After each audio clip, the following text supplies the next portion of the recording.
देईल की असं काही नसतं. महिलांनी स्वतःच्या पायावर राहावं, स्वतःचं करावं, स्वतःची जागा स्वतः निर्माण करावी. आणि योग्य काय अयोग्य काय याची निवड करून शिवसेना कशी आहे हे जाणून घेऊन आता महिलांनी दिलायच निकाल जो आहे महिलांचा तो दिलाय. महिलांनी दाखवून दिले की लाडक्या भावासाठी केलं, असंच लाडक्या भावासाठी आम्ही सर्व महिलांनी करावं. पुढे ही अशीच साथ देतो देऊ आम्ही. शहराच्या विकासासाठी तुमच्या समोरच आहे ना, ह्यांनी पहिल्या लोकांनी काय देवे लावलेत त्याच्याबरोबर बोलण्यात सगळे माहीतच आहे ना. काय त्याच्याविषयी बोलायचं सुद्धा हे नाही. काय दिवे लावलेत 2.5 वर्ष ते सत्तेत होते. पहिल्यांदा काय दिवे लावलेत त्यांनी? आज हे केलं ते केलं म्हणतात. काय फोन उचलण्या ह्याच्याशिवाय काय केलेलं आहे त्याने? त्याचा विकास काय? 100% शहराचा सगळं विकासासाठीच बोलणं झालेलं आहे शहराचा. काय आमची माणसं बोललेत ना भाऊ वगैरे रात्री विषय खूप म्हणजे करायचं शहरासाठी आणि ते आम्ही साहेबाकडे मागणी केलेलीच आहे. अजून नाही केलेली. ते ठरविणारे साहेब आहेत. मला असं वाटत नव्हतं कधी की पालकमंत्री सुद्धा की आपल्या एक सच्चा आणि एकनिष्ठ शिवसैनिकाकडे गरीब असो श्रीमंत असो असं भेदभाव न करता एक छोट्यातला छोटा कार्यकर्ता पण त्यांच्याकडं सुद्धा येतील असं वाटत नव्हतं, पण आले. ह्यातच मला आत्ता कळालं की शिवसेना म्हणजे काय आहे आणि शिवसेनेत काय सन्मान मिळू शकतो. हो, आणि लहानातला लहान सुद्धा तो साईटला पडणार नाही याची पुरेपूर यांनी शिवसेनेत काळजी घेतली जाते. पालकमंत्री आपल्या घरी आले होते, आपण त्यांना काय मागितलं का किंवा त्यांनी आपल्याला काही आश्वासन दिलं का? नाही नाही काहीच नाही.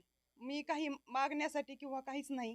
फक्त एवढंच की बाबा आता काही नाही पण माझ्या मुलांचं पुढचं भविष्य सुदृढ असावं की त्यांच्या आपल्याकडून आपल्या मुलांसाठी काहीतरी व्हावं, घडावं, आपले मुलं घडावे. आपलं झालं, त्यांनी पूर्ण शिवसेनेसाठी पूर्ण आयुष्य वाहून घेतले, त्याच्यामुळे त्यांच्या मुलासाठी तर घडावे मुलं, एवढंच, दुसरं बाकी काही नाही.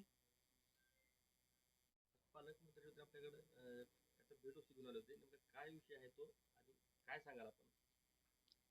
काय नाही, पालकमंत्री साहेबांनी आज हिंदुहृदय सम्राट शिवसेना प्रमुख बाळासाहेब ठाकरे यांच्या आशीर्वादाने, धर्मवीर आनंदीगे साहेबांच्या आशीर्वादाने, उपमुख्यमंत्री एकनाथ शिंदे साहेब यांच्या आशीर्वादाने आज आमच्या दोघांना टावील टोपी आयार पाठविण्यात आलेला आहे. तर हे सगळ्या माध्यम नितीनदादाच्या माध्यमातून सगळं घडून आलेलं आहे. नितीनदादा लांडगे यांच्या माध्यमातून घडून आलेलं आहे सगळं. कशामुळे सत्कार केलेला आहे, काय कारण? सत्कार आमची व्यवस्था व्यवस्थित झाली हे म्हणून साहेबांनी अचानक आमच्यासारख्या सामान्य कार्यकर्त्याच्या घरी म्हणजे भेट दिली. ह्यानं साहेबांनी सन्मान दिला आम्हाला. साहेब एवढे प्रभावित झाले, नेमकं त्याच्या पाठीमागचं कारण काय? आपण शिवसेनेमध्ये दुसऱ्या गटात गेले नाहीत म्हणून की काय? नाही नाही साहेब, मी 32 वर्ष निष्ठावून शिवसैनिक म्हणून राहिलेलो आहे. त्याचे एक कारण आहे. बाळासाहेबांचे विचार, आनंदीगे साहेबांचे विचार आणि हे जपायचं काम महाराष्ट्राचे उपमुख्यमंत्री एकनाथ शिंदे साहेब यांनी केलेलं आहे. त्यांना प्रेरित होऊन मी एकनाथ शिंदे साहेबांच्या गटात आलेलो आहे. पूर्वीच्या आपण तिथले खासदार आमदारांसोबत काम केलंय, आता आपण त्यांच्या विषयी बोलू शकत नाही मी. काय बदल वाटतो तुम्हाला या शिवसेनेच्या त्या गटामध्ये? खूप खूप मोठा बदल आहे. गोरगरिबाची किंमत नाही त्या गटात.